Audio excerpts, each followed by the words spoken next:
Hey guys, what's up? I've got another video tutorial for you guys today. Today it is part 5, 6, something. Today I'm covering the shoulders and the arms. And I used the 6mm EVA foam for the whole thing from SKS Props. I did use 2mm foam for the trimming around the shoulders. Let's get to it. Alright guys, here we are about to get started on this. This is for one shoulder and bicep piece. There's 2 halves to each one. And if you wanted to on the shoulder piece, you could cut it out as one piece, just flip the top shoulder to make it as one continuous piece. So you'll glue it right here on this seam right here. And then we'll go through and we'll glue the bottom part of the shoulder together along this same seam here. The T and the C stand for top and center. And then we have the bicep pieces, again, along that same seam right there. You notice these are flared out right here. I've got the same undercuts that I've put on other sections of the armor. And also with this bicep piece, I have cut one of these at an inward angle cut, so that way it gives it a pointed bevel on the outside of this. I also forgot to mention that on the top shoulder piece, you have the directional angle cut here to cut this bottom line here at an inward angled cut. And the lower shoulder here is a straight cut. And that's going to give it a nice bevel and a good angle on that. So let's go ahead and get these pieces together. Okay, so what I've done is I went ahead and applied glue on the center seams. I'm letting that dry, and I'm going to go ahead and put all the center seams together. So instead of 6 pieces here, I'm only going to have 3 to work with, just to make it a whole lot easier. So I'll go ahead and put these together. All right, and just like that, now we have just 3 pieces to work with. One thing I would definitely recommend is on your top shoulder piece here, flipping over their pattern on this seam to make this one solid piece, just so that way you don't have to worry about putting this seam together. And it'll make things just a whole lot easier. And then you can see right here the bevel I was referring to. And then the undercut gives it this.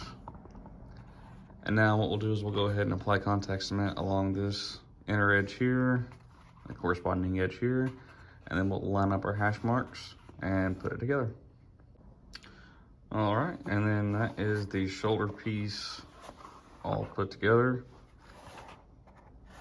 If you do decide to leave this top piece as one, I would still go ahead and mark this center line, just so that way you can have an additional lineup point for the middle, for like this seam to line up with that. And you can see the nice angle that it gives. And then what we'll be doing next is actually this bicep piece. Is actually quite tall, so you're actually going to overlap the bicep and the shoulder piece, so it looks something kind of like that. Of course, you'll line it up to your own body and get the proper angles and everything. Okay, so here you can see on the inside where I've marked the corner there, and where I've traced it here and there. And those will actually be my glue points. I'm just going to glue it on those corners, and that should be enough to hold it, as well as give it a little bit of flex, kind of like on the torso armor in the ab area. Let's go ahead and get that done. And then once you get your bicep piece glued onto your shoulder piece, it looks like this. You can tell I just got it glued in where I had it marked. And then you'll need a strap or maybe an additional piece of foam going around your bicep. And we'll also attach the shoulder piece to the torso armor as well, using elastic straps. All right guys, we're gonna get to the build of the gauntlets now. And when you get the pattern, it will look like this. This is one whole gauntlet. The point up here is marked as elbow, and it'll be for the left gauntlet. So it goes on your left arm. You just cut that out, all straight cuts. And then here is the template for the fins. You cut out 6 of these, but you'll use inward angled cuts whenever you cut them out, so you get this nice edge on them. So whenever you do 3 of them one way, and you'll flip it over and do it the other. You see here I marked to make an inward angled cut. And then once the gauntlet is complete, it'll look like this. Got that nice curve to it. And now there is no template for this black piece. It's just a scrap piece of 2mm foam that I've cut, which it is 9.5 inches in length and the same width as one of these fabric tape measures. And then I just put a point on it back here just to kind of give it some consistency with the look. So let's go ahead and get the right one put together. We're gonna start by applying contact cement along this dart here, down the middle. And then we'll apply contact cement here on the inside. You can see where I've marked it. We're only going to apply it to this certain point right here, so that way it'll still close, and then we'll add a closure to it later. All right, now this center dart is dried to attack. I do apologize for my dog barking. He likes to just hear himself talk. But we're gonna close this down, or lay it down flat just like we did the back, and close it up, because it is just a dart. Push it together and make sure that it stays as flat as possible. Then when it comes down here to the bottom, your ends may not line up perfectly, so you're just gonna have to kind of push it and force them to line up. Then you flip it over, and then you just start pushing it together.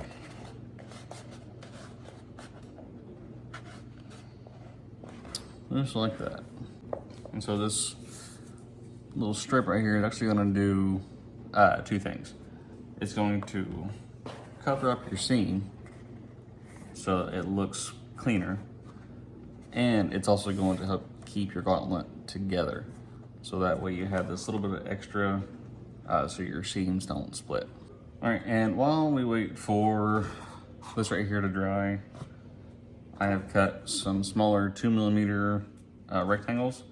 And what we're gonna do with these is we're actually going to glue these with super glue on the inside of these gauntlets over the seams. And that's gonna do the same thing that the long piece does on the outside, as it keeps this inside here together. And you just line it up edge to edge and hold it in place. Of course, it being super glue, it sticks like immediately. And then the tricky part is getting it on this seam right here, which might be easier to go in through this way and attaching it. And there you guys can see I've got those 2 tabs glued in there. If you wanted to, you could do the same thing on top here and glue a full 2mm tab along the inside, or even this bottom side. It's really up to you. But I find that if you just glue these 2 little tabs on each side of the seam, it holds magnificently. And now that this is dried to attack, we're gonna start here at the top and just push it together, trying to keep our seams just as flush as we possibly can. And then you'll notice that there's actually, it's not a straight line, it's actually somewhat of a curve. And that gives it just a bit more shape whenever it is together. So just push it in, try to line up your marks. If your marks don't line up perfectly, it's no big deal, just so long as your ends line up, like here and here.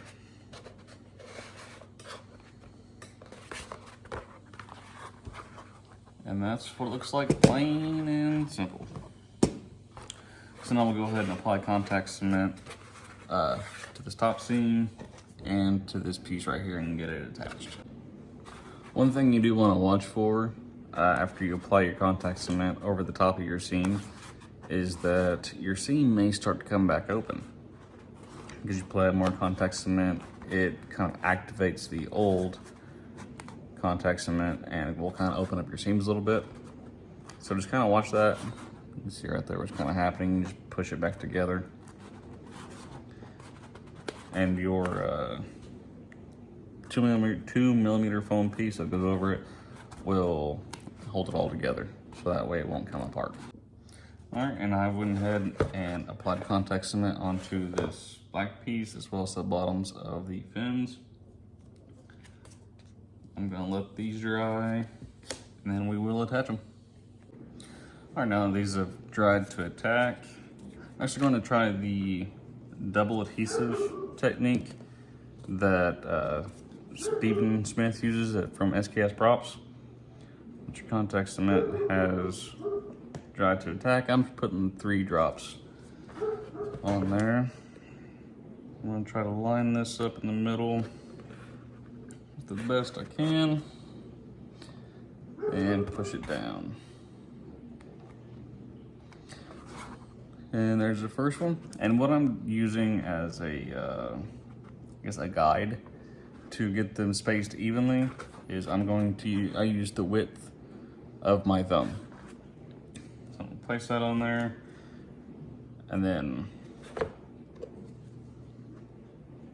place the next one.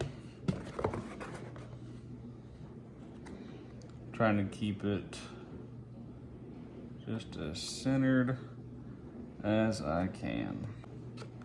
You also want to make sure that they are being lined up properly. And something I would like to notate is on these fins, there is a right and a left. Obviously with the gauntlet that I covered earlier, this is the right gauntlet. Now since it is on the right hand, I want my beveled edges to be facing up. So that way that is what is seen. So it gives them that nice sharp look. And then I've also tried something else with this one. I heated up the cuff area here and I just folded it or pulled it back like this. A little bit easier to put on and take off, so that way you have the flared up section that slides right off a lot easier. And then I'll do that with the right one. That does it for the arms. All right guys, that does it for this video. If you guys liked what you saw, leave me a comment and a like. Also don't forget to like and subscribe. There's also going to be the templates available in the Etsy shop, which will be linked below. And also, if you guys use my templates, tag me on social media. Also be linked below. Thanks. You guys have a great one.